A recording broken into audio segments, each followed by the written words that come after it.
আমি এই যে এখানকার 5টা কাটলে গাছে পাতা কিনে নিছি 4000 টাকা দিয়ে এই ভূমি অফিসের নায়েবের কাছ থেকে।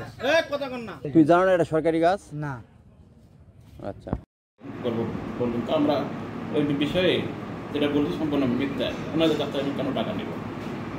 গাছ বিক্রেতা হয়ে গেছে পাতা, সরকারি লোক বিক্রি করে দিচ্ছে এসিডেন্ট সাহেবের আপনার ভূমি অফিসের টিডিআর বিক্রি করে দিছে।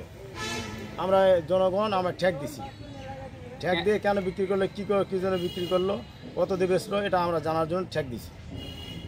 মানুষ আমার নিজের জায়গা জমি নাই, আমি একটু করে মেহনত করি নিয়ে আসি এখানে থুয়ে ইয়া করে খাই পুরো 18-20 বছর ধরে। এখন এই তহসিলদার আগেকার জেলা ছিল, এরা আমার কাছে কেউ কোনোদিন কিছু চায়নি। এই তহসিলদার আসে আমার কাছে মাসিক 5000 টাকা করে চাই, প্রত্যেক মাসে 5000 টাকা দিতে হবে, নাহলে এখান থেকে সরাও। আজকে সকালবেলা হুমকি দিচ্ছে আমার।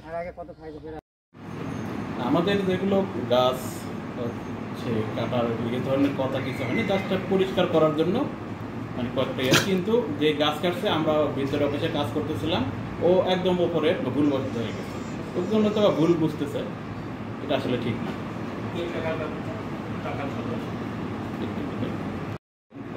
বলুন তো আমরা ওই বিষয়ে যেটা বলছি সম্পূর্ণ মিথ্যা। ওনাদের কাছ থেকে কেন টাকা নেব?